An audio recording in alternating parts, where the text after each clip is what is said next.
ایک کو یوز کریں.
Set it up.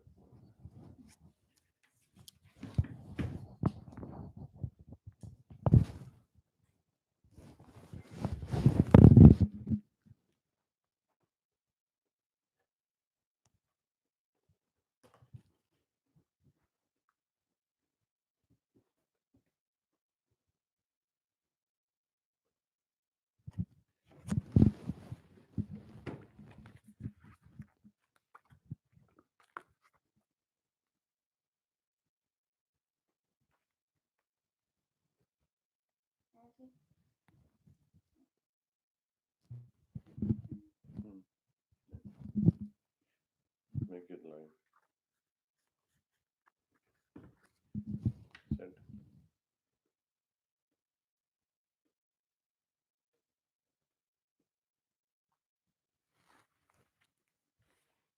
Okay.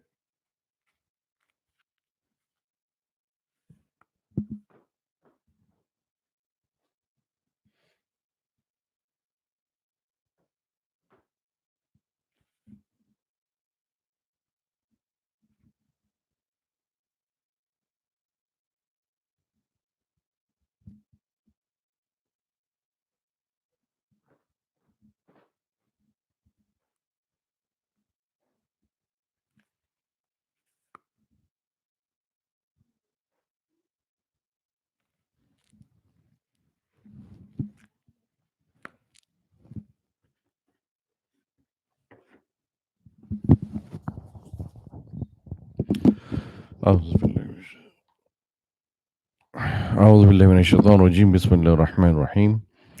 الحمد لله رب العالمين والصلاة والسلام على رسول الكريم وعلى آله وأصحابه ومن سن بسنة من الدين. أما بعد، رب اشرح لي صدري ويسر لي أمري واحلل عقدة من لساني يفقهوا قولي. اللهم أرنا الحق حقا وارزقنا اتباعه وأرنا الباطل باطلا واجتنابه. اللهم إنا نسألك خير ما سألك عبدك رسولك نبيك محمد صلى الله عليه وسلم. اللهم إنا نعوذ بك من شر ما استعاذ بك عبدك رسولك نبيك محمد صلى الله عليه وسلم. My dear brothers and sisters in Islam, Assalamu alaikum wa rahmatullahi wa barakatuh, and we continue in our series of quality of the believers that we have been covering so far.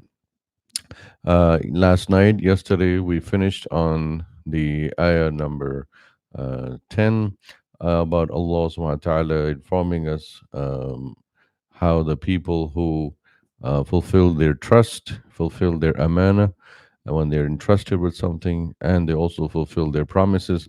These are the two of the key characteristics and features of believers that is very, very important, especially in these current times. And we also mentioned last night that from the signs of the Qiyamah is that people will stop being trustworthy, people will stop fulfilling their promises, as we see currently in the world today. So let us continue to the next ayah, inshallah. Allah subhanahu wa ta'ala informing us in verse number 9, وَالَّذِينَ هُمْ عَلَى صَلَوَاتِهِمْ يُحَافِظُونَ أُولَٰئِكَ هُمُ الْوَارِثُونَ الَّذِينَ يَرِثُونَ الْفِرْدَوْسَ هُمْ فِيهَا خَالِدُونَ. So verses number 9, 10, and 11 of Surah Mu'minun is what we're doing today. And with this we'll finish our first phase of the qualities of believers mentioned in the Quran, which is the first 11 ayat in Surah Mu'minun. And then after that, we'll move on to Surah Ma'arij, Surah 70, where Allah subhanahu wa ta'ala also mentions certain similar characteristics of the believers. So, verse number 9, what is Allah subhanahu wa ta'ala saying? One of the key ingredients or one of the key characteristics of the features of the believers is that they protect their salah. وَالَّذِينَ هُمْ عَلَى, those who are upon salawatihim yuhafidun. Yuhafiz from hifz. Hifz, like we say, hafiz or hifz, protection, caretaking. When the hafiz memorize the Quran, they protect the Quran in their chest, in their heart. Yuhafidun means protection. So what does it mean that a believer protects their salah? Meaning, A, they do not miss their salah. It is mentioned in many of the riwayat that the Sahaba Kiram, Ridwan Ajma'in, if any one of them missed a salah, if they missed the time of the salah, they will be crying profusely, so much as if like some loved one has lost, someone who has just passed away. Compare that characteristic of the Sahaba to our characteristic today. Today, if we miss a salah, if it becomes qada, we don't have that kind of sadness, depression, sickness, feeling that, oh, something major I missed. Rather, we easily shrug off our shoulders that, oh, it's just a salah, I missed it, no problem, let me make it up. So this ayah of وَالَّذِينَ هُمْ عَلَى صَلَوَاتِهِمْ يُحَافِظُونَ, this ayah means that they protect their salah from being wasted, and number two, they protect the salah from being missed. So they know that the time of salah has come in. Let's pray it. Let's pray fast and quick and early. Meaning these people are not procrastinators. They don't procrastinate in the salah. Because a lot of times the biggest way shaitan makes us miss our salah is procrastination, delaying. That, oh, you have a lot of time. Oh, you have a lot of time. You can do it. Oh, you can do it. Let's finish this chore. Let's finish that errand. Let's finish this thing. You will have a time and you can fulfill the salah. You can do it later. You can do it later. And that is how, when a person keeps procrastinating, that, yeah, I have another 1 hour to make salah. I have another 2 hours, another 3 hours. And that's why that procrastination makes the person totally forgetful, because by the time they realize that they have to pray, they realize that the time has gone. For example, especially with dhuhr, there's a lot of time. So the person keeps delaying, thinking that, oh, we have a lot of time. Let me finish this errand. Let me finish this thing. Let me finish that thing. And that's why by the time they are finishing all these things, when they get time to salah, and it is so late that they missed it. It's time for Asr. Or likewise, if Asr, like in summertime, Dhuhr and Asr have a lot of time, so people usually procrastinate. Wintertime, the Salah come in very close to each other. So that is why a person still has less likelihood, although we do miss in that sometimes. But the thing is that in summer, the procrastination effect gets in, and that makes the person delay the Salah. And that is why Allah subhanahu wa ta'ala is informing us in this ayah that one of the most important quality of the believer, one of the most important feature and characteristic is the dhabt, is the punctuality in salah, the preparation of salah. In fact, there's so many hadiths we can go on and on that talk about the importance and punctuality of salah. Especially one of the hadiths that is mentioned about the 7 people who will be shaded on the Yawm al-Qiyamah, on the day of judgment, under the shade of Allah subhanahu wa ta'ala, and the shade of Allah's, when there'll be no shade except the shade of Allah subhanahu wa ta'ala. And one of those 7 qualities or 7 categories of people is rajulun qalbuhu mu'allaqun fil masjid, a person whose heart is suspended or hang in the masjid, in the house of Allah. What does that mean? It means that the person is always earnestly desiring to be back in the masjid. Meaning the person finished one salah, now they're looking at their watch and thinking, what's the next jama'ah coming? When is the next salah coming? When is the next time I have to go there? This aspect of وَالَّذِينَ هُمْ عَلَى صَلَوَاتِهِمْ يُحَافِظُونَ, the hifz of salah is that the person keeps a conscious time check, time balance. Meaning the person, the musalli, the real true musalli, will calculate their daily schedule, their daily routine, morning, say 5 o'clock to night, midnight. of that day, they'll make their whole 16, 17-hour schedule around the salah. They will not schedule any meeting, any conferences, or anything like that around the salah time. Because when salah comes, what does yuhafidhun ala salah means? Mean that when salah time comes in, when salah time kicks in, everything has to be put down. That is why we say Allahu Akbar, meaning Allah is the greatest. You leave behind everything. If it's time for salah, first thing, the highest priority at that moment for the believer is to pray. It's the salah. And that is why Abdullah ibn Mas'ud radiallahu anhu, the Sahabi, he asked Rasulullah, he narrates saying that Sa'altu Rasulullah sallallahu alaihi wasallam, فقلت يا رسول الله أي العمل أحب إلى الله. Abdullah ibn Mas'ud said to Rasul sallam that, oh Rasulullah sallam, what is the most beloved amal, action, deed to Allah? Meaning he was inquiring not because of salah or something or ibadah. He's saying, what does Allah loves the most from us, from the ibad? What is it that Allah loves the most? Ya Rasulullah, tell me so I can do that. So Rasulullah said, as-salatu ala waqtiha, the prayer at its right time. If it's 1:05 for dhuhr, it's 1:05 for dhuhr, not 3 o'clock, not 4 o'clock, just because Asr is going to be like 4:45 or 5 o'clock. Well, I got plenty of time. It's only 1 o'clock. No, it's 1:05, it's 1:05. It's time for salah, meeting stops. All right, excuse me, but Mr. and Miss and whatever, I got to go pray. It's time for my praying. My creator, my master, Allah is calling me. And that is what it means. وَالَّذِينَ هُمْ عَلَى صَلَوَاتِ وَالَّذِينَ هُمْ عَلَى صَلَوَاتِهِمْ يُحَافِظُونَ. That these people are always protecting their salah from being wasted.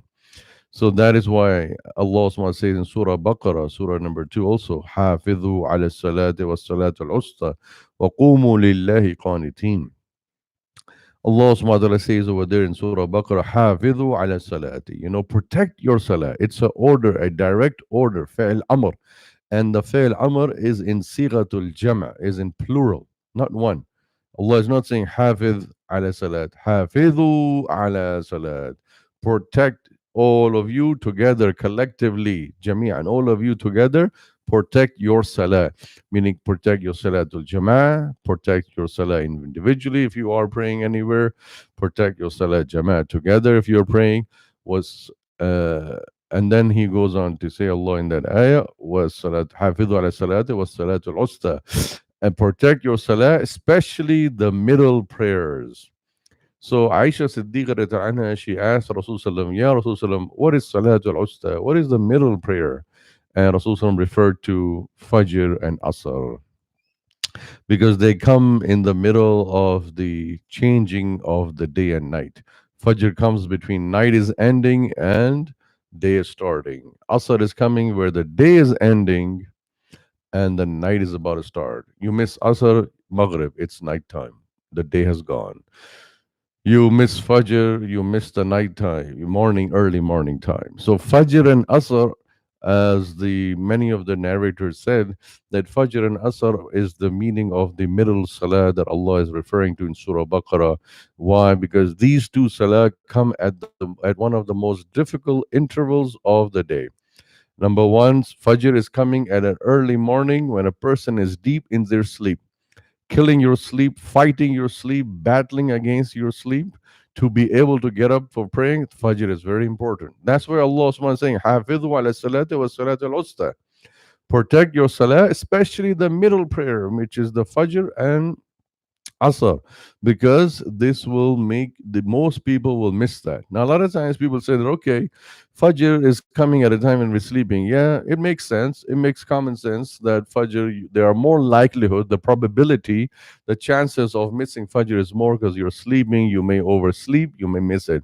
But come on, give me a break. Asr, how are you going to miss Asr? Those people who are in business, especially in tijara, in trading and merchandising, and those people who are working, you know very well that the Asr comes towards the end of the workday. See, when the sundown is coming, Maghrib, about hour and a half or 2 hours before Maghrib, Asr is coming in. So people tend to procrastinate Asr. That, okay, I'll pray, there's some time. But That is the end of the day, the winding of business, the winding of the chores and errands of the daily life. It is coming towards an end. So people get very busy, meetings and conferences and whatnot and interviews and things like that. So people, in the back of their mind, there is, okay, I'll pray Asr, I have to pray Asr. By the time they keep finishing their end of business day, it's time for Maghrib and they miss us. So this shows us that our daily life, daily routine becomes so hectic, so busy, especially because when you start the day for your job, for your work, for your business, you start early morning, you have the whole day. But as the day is coming to an end, Asr comes towards the end of the day, whether it's winter or summer, it's coming towards the peak of the work hours, the peak of your work and business and tijara and hustle and bustle of everything. So there are chances that the person will miss Asr more, because once it's Maghrib, it's dark, and already we have programmed in our brain that Maghrib has a short window, has a short time. So people are already in a frenzy, they are in a rush when it comes to Maghrib because they know the time is short. How does procrastination happen? Procrastination happens when shaitan, iblis lanatullah alayh, feeds in our brain that I got a lot of time. Maghrib, you don't have much time. So you already are programmed, pre-programmed, so to speak. You become restless. The moment the sun goes down, even if you're driving on the highway on the road, start becoming restless. There's a eerie bit of restlessness that gets into the brain of the person. I gotta stop the car, pray. Maghrib is gonna go. Because Maghrib window is very little. But those salawat where the window is a bit longer, the procrastination settles in and kicks in. And that is why Allah subhanahu wa ta'ala is saying over there in that ayah in Surah Baqarah, Hafidhu ala salati, protect your salah, protect your 5 daily prayers. Don't miss them. Don't miss any one of them. It's very, very shocking and astounding how some people say that, oh, I am at least I pray 3 times a day. At least I pray 4 times a day. Yeah, I miss Fajr, no problem. It's very difficult. I'm very sleepy. I'm a sleepy bird. I'm a lazy person. Subhanallah, I am just shocked how people even say those words from their tongue so easily, shrugging off their shoulder. Do they not realize that on Yawm al Qiyamah they will be asked? As there's another hadith of Rasulullah, he said that the first thing we will be asked on the day of judgment on Yawm al Qiyamah is not about our family, not about our money, not about our wealth and our activities, but our salah. Has salah, as salah. Even Rasulullah sallam, when he was dying, when he was passing, he was saying to the people in that shivering and fever and that sickness of the pangs of death he was going through, he was keep saying as salah, as salah, as salah. Now, why is this a very important characteristic of a believer? Did you ever think about it? Because in these 11 ayats of Surah Mu'minun, Allah is talking about, see, the ayah first start off in the beginning, قَدْ أَفْلَحَ الْمُؤْمِنُونَ. Indeed, successful are the believers. And the very next ayah, Allah talks about salah. So the beginning of this passage starts about salah. The ending of the passage also ends with salah. قَدْ أَفْلَحَ الْمُؤْمِنُونَ. Indeed, successful are the believers. الَّذِينَ هُمْ فِي صَلَاتِهِمْ خَاشِعُونَ. Those who are in their prayers, in their salah, very, very concentrating, devoted.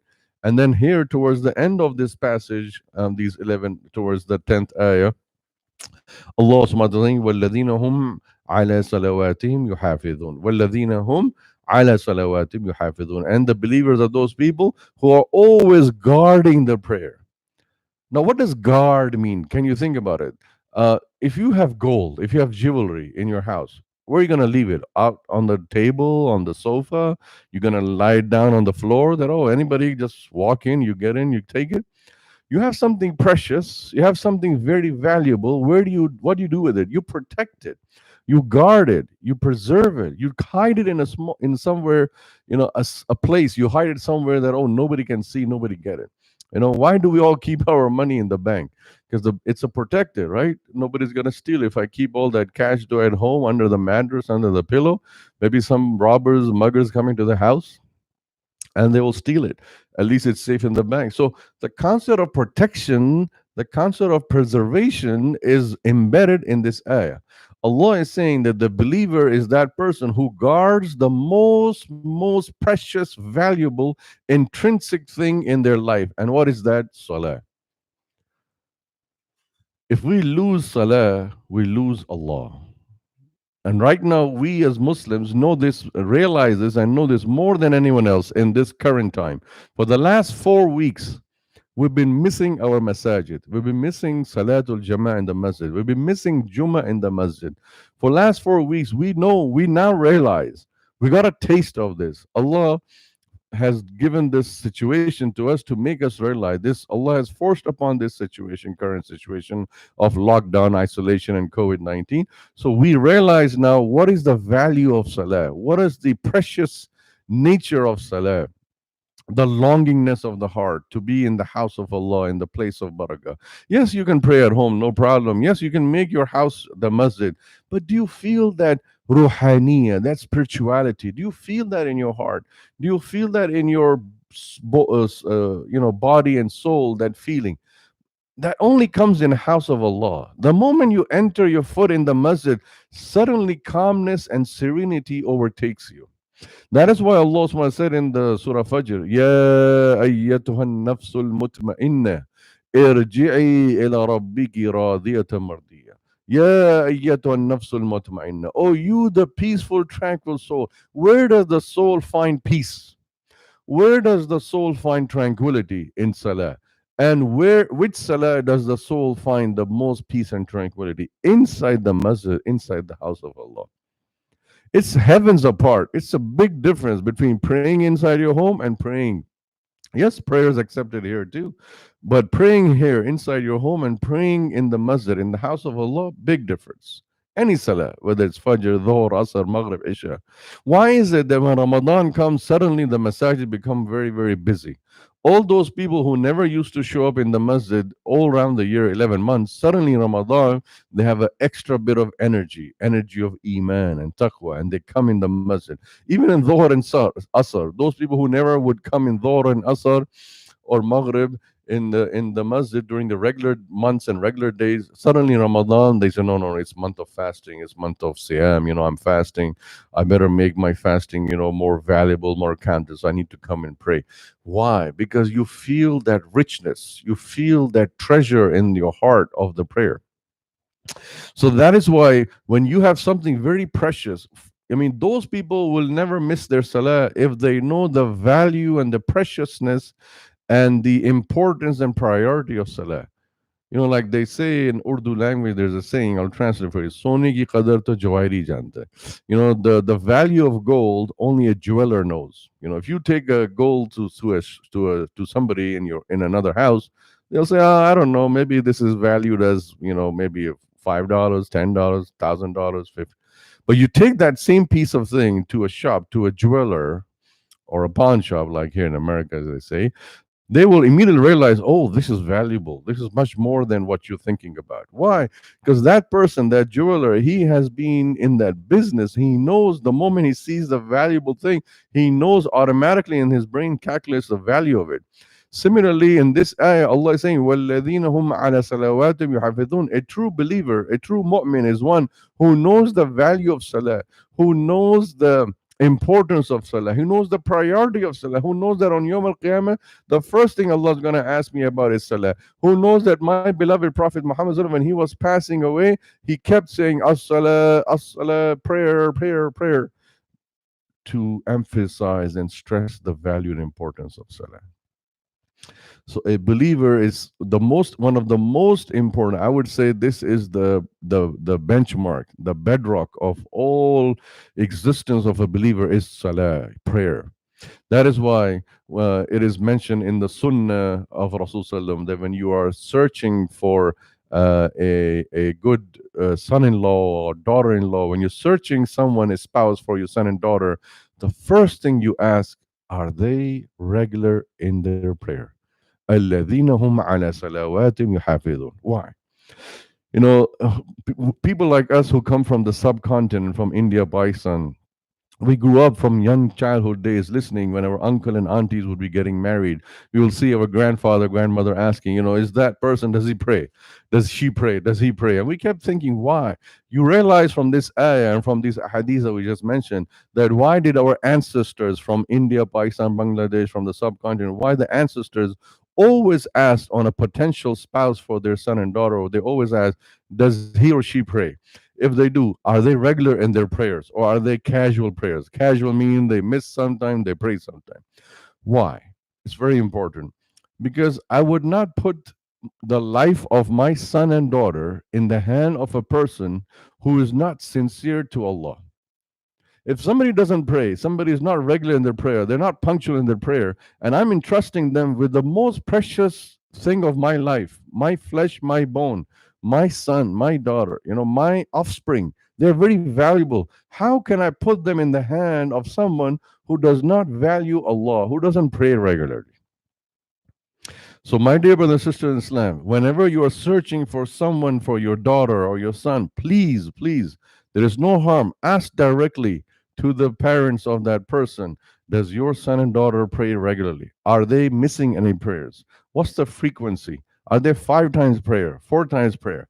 Because that should be our starting point. This is the benchmark. This is the threshold. Because if they're not sincere to Allah, if they're missing salah, that means they're telling Allah, you're not important for me. In my life, Allah is not important. Well, a'udhu billahi min shaitan rajim. Astaghfirullah wal a'udhu billah. If a person is not regular in their prayer, they're basically indirectly saying to the whole world, for me in my life, my career, my life, my job, my studies, my thing is more important than Allah. Allah comes second, I come first. Allahu Akbar, subhanallah. Because the one yuhafidhuna ala salat, those who do hifz of salah, for them Allah is everything. Now, what is the connection between this and marriage? Very important connection, my dear brother and sister in Islam. The one who is praying 5 times a day to Allah subhanahu wa ta'ala, and if they are, according to the ayat that we just discussed in these last 3-4 nights on Surah Mu'minun, if they are really praying to Allah and they have the value of the prayer, they're praying with khushu and khudu and ikhlas and everything, they will be very, very mindful of Allah. Before they do any injustice to your son and daughter, the first thought that will come to them is not that, oh, my in laws are going to ask me about this action that I'm going to do. No, the first thing that's going to come in their brain is, my Allah is going to ask me on Yawm al Qiyamah, why did I do this to my spouse? Forget about the in laws. Allah is in their mind paramount the most. Why? Because before the marriage, you ask, are they regular in their prayers? And it really, really baffles me. I cannot fathom. It baffles my mind how many parents easily marry their son and daughter to people who are namazi, who don't pray at all. You know, a lot of times you go to certain places and you get introduced. This is my son-in-law, or this is my daughter-in-law. They just got married. Blah blah blah. And then suddenly at the gathering, it's time for prayer. Everybody starts praying, and guess what? The son-in-law, the daughter-in-law, they don't pray.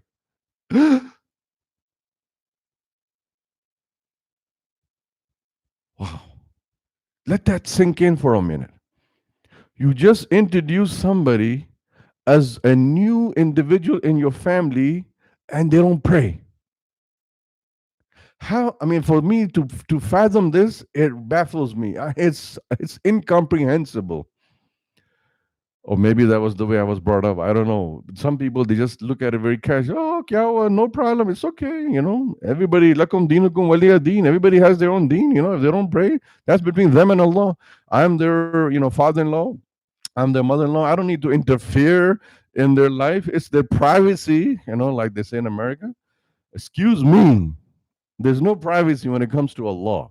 When it's time for salah, each one of us have to enjoin on each other salah. وَتَوَاصَوْا بِالْحَقِّ وَتَوَاصَوْا بِالصَّبْرِ. This ayah in Surah Asr removes all kind of privacy of the people when it comes to ibadah, worship. If I see somebody not praying, it is my duty and your duty to enjoin upon them to pray. We are at a gathering, we are at a dawat, or a gathering of food, and suddenly it's time for prayer. And somebody makes the azan in the house, and everybody gets up to pray.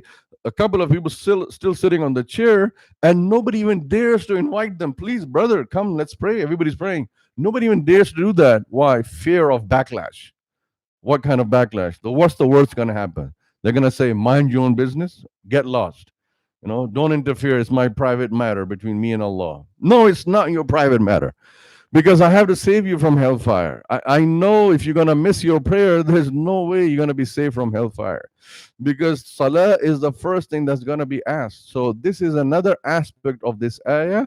وَالَّذِينَ هُمْ عَلَى صَلَوَاتِهِمْ يُحَافِظُونَ. Believers are those people who don't just guard and protect their salah, they guard and protect the salah of everyone around them, even the Muslim, anyone, a stranger Muslim. Anywhere somebody, everybody's together and they want to pray, everybody has to pray. Yeah, you invite them politely, respectfully, and if they just be rude and rebel to you, just leave it. وَمَا عَلَيْنَا إِلَّا الْبَلَاغُ. You say, Assalamu alaikum. Okay, I did my job.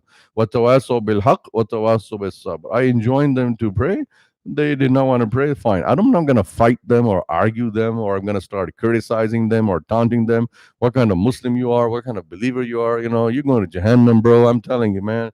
There's no way you're going to be saved from that. Every inch of your skin and your bone is going to be burning. No, no, no, no. We don't say these kind of rubbish, foolish stuff. We just invite people once because we love them and we want them to be protected. So that is why it's very important to understand. If this concept you are able to digest and understand, please give me a thumbs up. Like this thing. I can see that right now it says 0. So if you are really understanding what I'm saying right now about this issue of salah, just click on that thumb over there on YouTube that you see there. You can like on that Facebook, so that, and you can share this message with others. Subscribe to our YouTube channel, so this way other people in your network can see that and realize that. We have to do this, my dear brother and sister Islam. We have no choice. Rasulullah at dying phase also kept saying salah, salah. So it is our job, my and your job, to enjoin each other. وَالَّذِينَ هُمْ عَلَى صَلَوَاتِهِمْ يُحَافِظُونَ. We have to protect the salah. We have to guard the salah of ourselves and our children and everyone and our loved ones, our parents. Children remind parents, parents remind children, and then parents remind their grandparents, and so on and so forth. Everyone should remind each other about salah, because salah is the first thing, first question. All right, very good. I see 2 thumbs up over there. If anybody else is listening, just keep a thumbs up on YouTube. So we all have to remind each other about salah. And let me tell you, if you are a parent right now watching this, me and you, I'm a parent too, like you, we have a huge responsibility on our shoulders.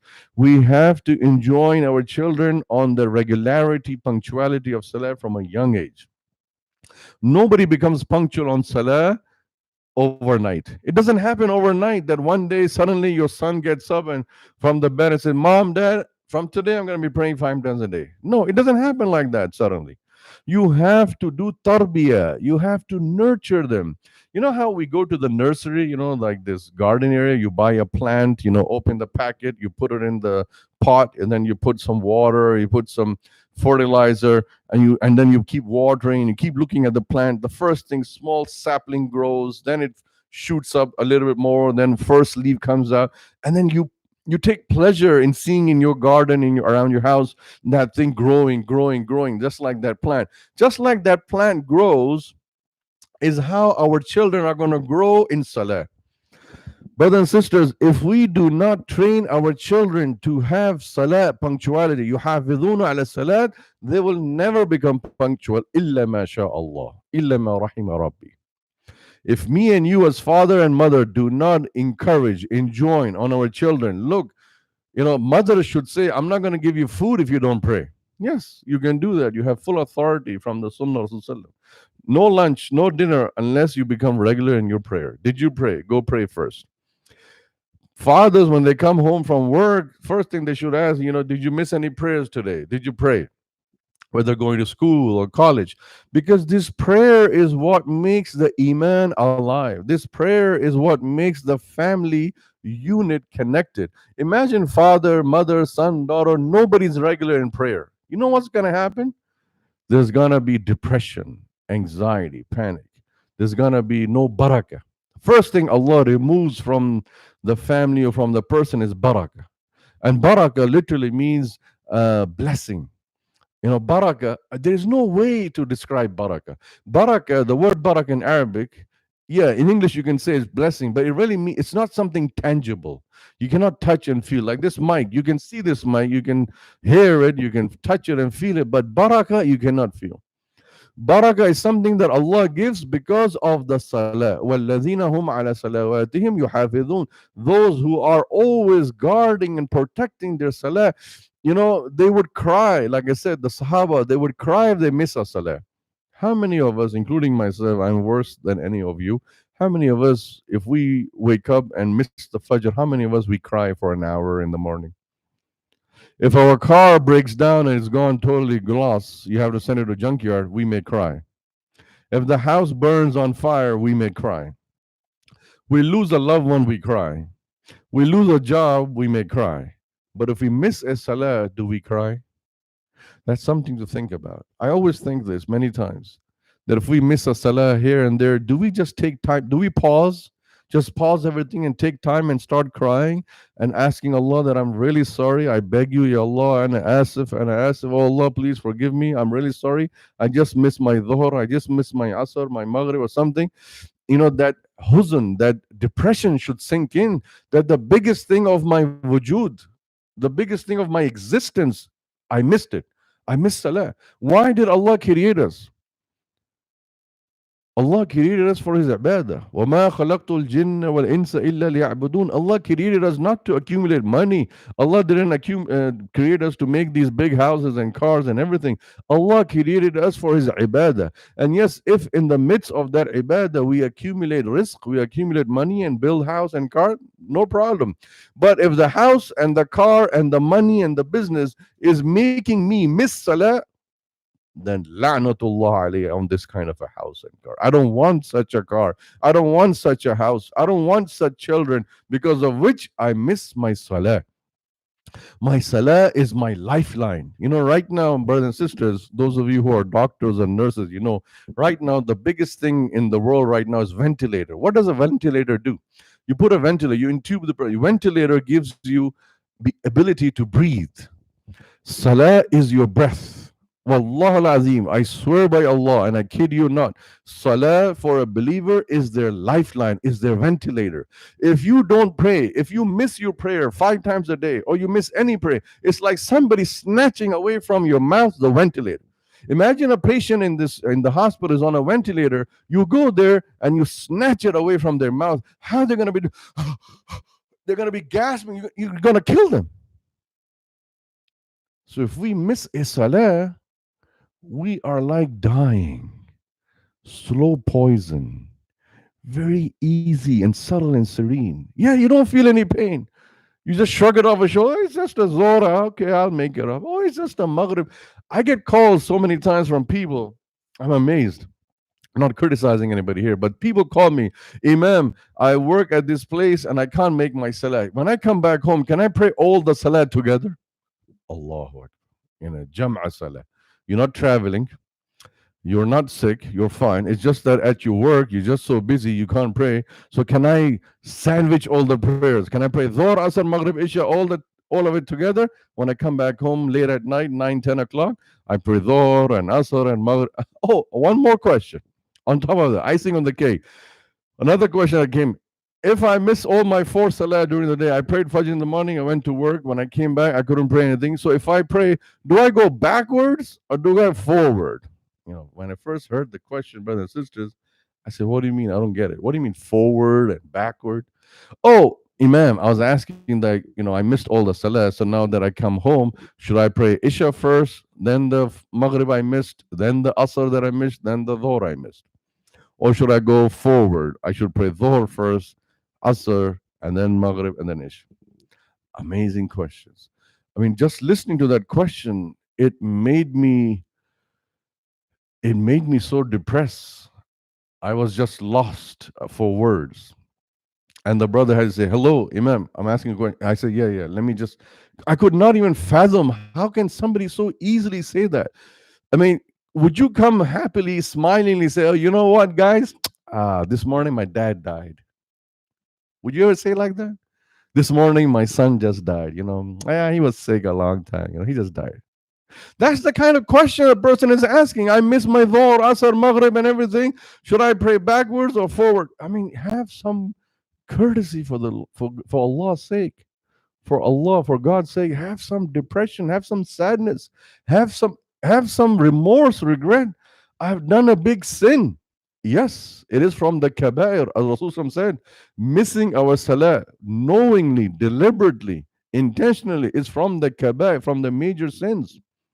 We need to teach our kids, yes, when they're young, when they're 4, 5, 6 years old. Why did Rasul said that teach Rabbu awladukum, mentor your children on salah on a young age. By 7, they should get in the habit of praying. By 12, start implementing on them. And by 18, it's like death. And then here you have some people who want to offer their son and daughter in marriage to your son and daughter, and they say very, very casually, smiling, "Oh, he doesn't pray. Imam, please make dua for him, please. Yeah, he doesn't pray. Oh, he doesn't pray. May Allah give him hidayah." Hidayah, you should be on a ventilator, so to speak, metaphorically speaking. Because if there is any family, any household where there is no guarding or protection of salah, that house is on a ventilator, is on a lifeline. They're like just breathing artificially. Any moment they could die. Because salah is the main thing that Allah is going to ask us, and we don't, on Yawm al-Qiyamah, and we don't even take care of it in the household. Nobody gives importance to it. Not the father, not the son, not the daughter or the mother. That kind of a household, we call that manhus household, like a very, very depressing, sad household. And that is why this ayah in Surah Mu'minun is pounding on this aspect, that make sure you, O believers, guard your salah. وَالَّذِينَ هُمْ عَلَى صَلَوَاتِهِمْ يُحَافِظُونَ.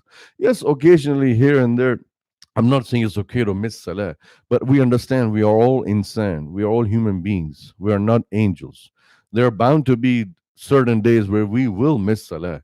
We're not like a robot program, computerized, that all every time will be. Yes, there are some people who never miss their salah all around the year. Alhamdulillah, subhanallah, summa alhamdulillah. They're the best individuals on the earth who never miss any of the salah. But as individuals, we are bound to have mistakes and error and sins, and we might mistake and miss a salah. But the question I'm raising here is, if we do miss a salah, do we have a sorrow? Do we have a sadness? Just like when somebody dies in our house, everything stops. You drop down everything and the whole life stops because somebody in your immediate family member just today died. The kind of sorrow and sadness you have on that news is the kind of sorrow and sadness it should trickle into our brain if we miss a salah. There should be a soul searching session of the person, at least 5-10 minutes they take on their own. We say that muraqabah, isolation, self-reflection, and tawbah. Immediately, the moment you realize you missed a salah, make it up right away, as soon as you remember. And that's what the fuqaha say. The scholars of Islam say that the moment you realize that you missed a salah, pray right away. Do not procrastinate. Do not delay. Don't shrug it off your shoulder casually. Oh, I missed it. I'll make it up. No, you have to. You have to do it as fast, ASAP. You cannot delay missing the salah. Or you cannot delay making up the missed salah. You have to make up the missed salah, and after that missed salah, yes, when people ask, what should I pray? The whole thing again? At least you have to pray the fard, the 4 or the 3 or the 2, whatever fard of the salah you missed, you pray that. If you pray the sunnah and nawafil, it's not, you missed it. But if you want to pray it, extra credit, then that is possible, and you can pray that. Because as the hadith says, that on Yawm al-Qiyamah, the first thing Allah will evaluate, hisab, calculation, is salah. He will say to the angels, check his salah. And you know how they're going to check? From the age 12 until whatever age you died. If you died at 79, so how many is that? 12 to 79. That is like 67 years. Yeah, 67 years of salah. 67 times 5. That's like almost 335. 335. No, yeah. 67 years. No, more than that. About some million. I don't know calculation. If you can calculate on a calculator. 65 years or 67 years of salah and 5 times a day, for all of that, how many salah the angels will calculate. And they don't need to calculate. Everything is written. Kullu shay maktub 'inda al-kitab. Everything is written by these angels, kiraman katibin, on the right and left, writing how much salah we did, how much we missed. So when the angel will calculate hisab, hasibu, then they'll say, "Oh Allah, this person is missing so much salah." Imagine they had like 5,200,050, so much salah they have to had. They're short by a million. They only did 4 million salah, and 5 million was supposed to be a million salah short in their lifetime. So Allah subhanahu wa ta'ala will say to the angels, see how much Allah is Rahmanur Rahim, how much Allah is Ghafurur Rahim. We can't thank Allah enough. Allah will say to the angels, Hal lahu min tatawwa'. Does this slave of mine, does he or she have any tatawwa? Tatawwa in Arabic means nawafil, extra credit. You know how teachers, they ask the students in the school and college, that, all right, you failed the test, but can you do some extra credit? Can you do something somehow that I can boost up or bump up your grade so you get up to at least 70? You are at 65, you're at 64. I just need to push you a little bit more up. Can you do some extra project, some extra thing? So Allah will say to the angels, Hal lahu aw laha min tatawwa'. Is there any extra credit for this slave? Look how much Allah loves us. Rahmanur Rahim, Al-Wadud, Al-Hannan, Al-Mannan, Al-Latifu, Ya Allah. How much? He could have said, oh, he's missing so much salah. Boom, gone. Go to Jahannam. But Allah loves us 70 times more than a mother loves a child. And Allah wants to forgive us. Allah wants to give us reprieve. And He will say to the angels, find out if this person in their account, if they have any nawafil, any extra. You know these sunnah and nafil that we just casually miss it and bypass it? This on that day is our savior. Our sunnah and nawafil of the prayers is our lifeline, is our rope of hope to save us on Yawm al-Qiyamah, when Allah begins to account how much salah we're supposed to make and how many we missed. Allahu Akbar. Allahu Akbar kabira. Sometimes when I think of this hadith, I say, oh Allah, Ya Latifu, Ya Allah, Ya Rahmanu, Ya Allah. How merciful you are, Allah. That you love us so much, you want to forgive us. You're looking for excuse. Like we say in Urdu, bahana talash kar Allah Ta'ala. Allah is looking for excuses to forgive us on the scarcity of the salah that we have there. And here we are, including myself, I'm no better than any of you. Here we are in this life, we just pray the fard and we get up and leave. I see many kids, boys and girls, they just pray fard and start leaving. Hey, where are you going? Wait, hold on a second. Oh, it's sunnah, brother. Imam, it's just sunnah. It's not just sunnah. It is the sunnah that will help you on Yawm al-Qiyamah, unless you're so sure 100% that all your fara'id are going to be 100% okay. If you have the surety, by all means, then leave the sunnah as you want to do, which I still would not recommend. But not a single person, not even the biggest sheikh and allama and mufti in the world, can give a guarantee that their fard salah, the 5 daily salah, will be complete on Yawm al-Qiyamah 100%. Hence, case in point, we need the sunnah, we need the nawafil. The sunnah of Maghrib, the sunnah of Fajr, the sunnah of Asr, the sunnah of Dhuhr, sunnah of Isha. All these sunnah we need to pray in order to make up that gap. Because Allah is going to say, Hal lahu min tatawwi'. Does this person have any extra credit? Does this person have anything to save them? Because right now they're dying, so to speak. Right now they're going on a nosedive to Jahannam, just like a plane is nosediving. Anything at that moment to save them and rescue will be sufficient. So, my dear brothers and sisters in Islam, make sure we tell our children the ahamiyah, the importance of sunnah. Don't leave your child just praying fard. They get up, pray 4, and then they get up. They pray 3, and then they get up. No, from young age, because habits, how are habits formed? At a young age. You can't teach a 40-year-old person that, hey, start praying sunnah and nafil. Don't just pray fard. But you can teach a 4-year-old, 5-year-old child that, look, make sure you pray the 4 fard, the 4 sunnah, the 4 fard, the 2 sunnah, the 2 nafil. Make sure you pray all the salah. Ya Habibi, Ya Habibti. Make sure you do all of it, my dear. Please, Chanda, Lal, whatever you want to call in your language. Enjoin in them.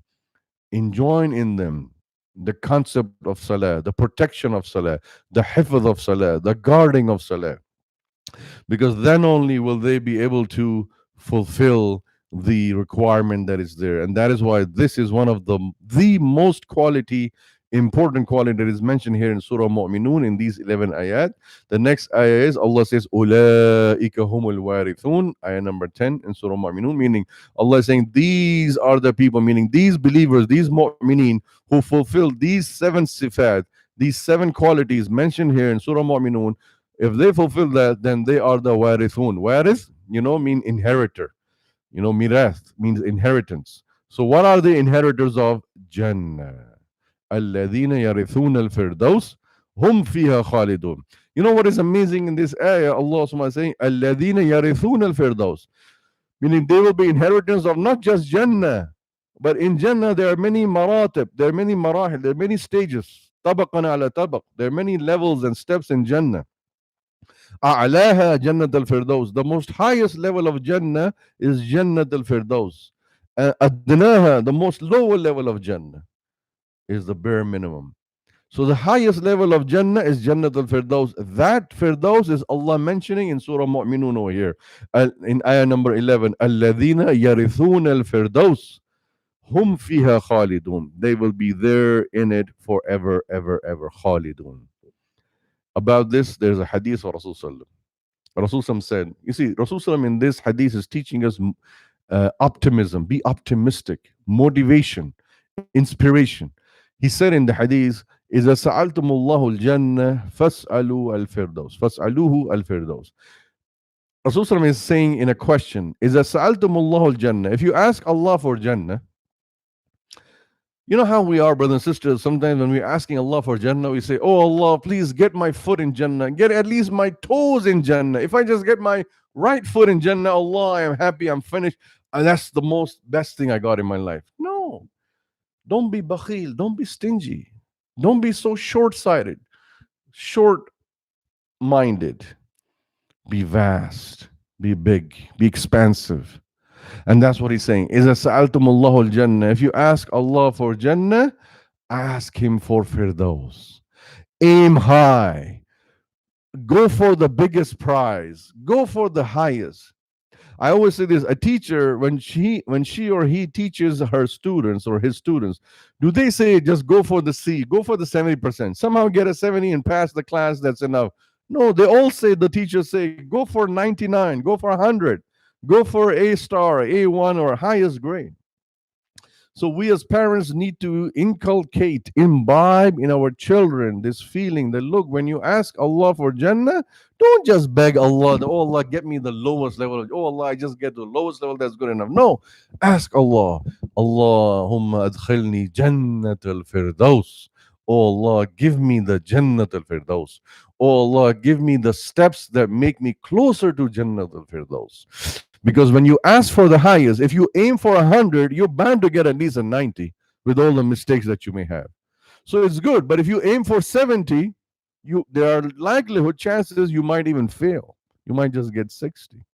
So why settle for the less? Let's aim for the highest. Jannat al-Firdaus. Remember this hadith of Rasulullah, my dear brothers and sisters in Islam.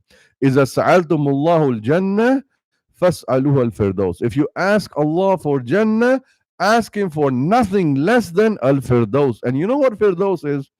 Firdaus is fil mala'il a'la. Firdaus is right by the arsh of Allah subhanahu wa ta'ala, where all the anbiya and rusul and siddiqeen and shuhada wa hasuna ulaika rafiqa, as Allah says in Surah Nisa in the Quran, will be there. Imagine you are in Firdaus, you meet Ibrahim alayhi salam. Oh, I used to read about you. I used to study about you in the Quran. Ya Ibrahim alayhi salam. Assalamu alaikum wa alaikum assalam. You bump into Musa alayhi salam. Oh, Musa alayhi salam. How was it with the snakes over there? Oh, Yunus alayhi salam. How were you in the fish over there? Can you tell me about that story? I learned about it in the Quran, but I want to hear from you directly, one-on-one. This is Firdaus. Jannatul Firdaus. My dear brothers and sisters in Islam, the one who protects their salah, الَّذِينَ هُمْ عَلَى صَلَوَاتِهِمْ يُحَافِظُونَ, inshallah, they will be in Jannah. Inshallah, we make dua to Allah subhanahu wa ta'ala. that Allah give us these sifat, these 7 characteristic sifat. Allahumma ameen. Allah give us in our lives, in our personality. Allah build our characteristics like the sifat in Surah Mu'minun. Inshallah, tomorrow night again 8 p.m. we'll be doing the sifat, the qualities mentioned in Surah Ma'arij, Surah number 70 over there. What are those qualities that are also important for a believer? Come, let us make dua to Allah subhanahu wa ta'ala, inshallah. Another announcement, just to let you know, this Friday, 1 p.m., we'll be doing a Friday lecture. Last Friday, the topic was how vast is Allah's mercy. We discussed that. This Friday, 1 p.m., we'll be discussing what is Allah's mercy. What is the example of Allah's mercy? How do we see Allah's mercy in our life, in our surroundings? That will be the topic, inshallah. So make sure you tune in on this Friday at 1 p.m. and also share, subscribe to this YouTube channel so that you can get the notification as soon as we start that session and you don't miss it. And also invite your friends and family to be there on Friday, 1 p.m. inshallah. اللهم انت السلام منك السلام تباركت ربنا وتعاليت يا ذا الجلال والإكرام. اللهم انك عفو كريم تحب العفو فاعف عنا. اللهم اغفر لنا ذنوبنا وكفر عنا سيئاتنا وتوفنا مع الابرار ولقنا بالصالحين يا رب العالمين. اللهم ادخلنا الجنة الفردوس مع الابرار. اللهم ادخلنا الجنة الفردوس مع الابرار يا رحمن يا رحيم. اللهم يا شافي الامراض يا شافي المشفى اشف مرضانا ومرضى المسلمين يا رب العالمين. اللهم اشفهم شفاء كاملا يا غادر سقما يا رب العالمين. اللهم ارزقهم الصحة والعافية في بدن وجسد يا رب العالمين. وصلى الله على خلقه محمد صلى الله عليه وسلم وعلى آله وصحبه برحمتك الرحمين. سبحانك اللهم بحمدك نشهد أن لا إله إلا الله نستغفرك ونتوب إليك. والسلام عليكم ورحمة الله وبركاته.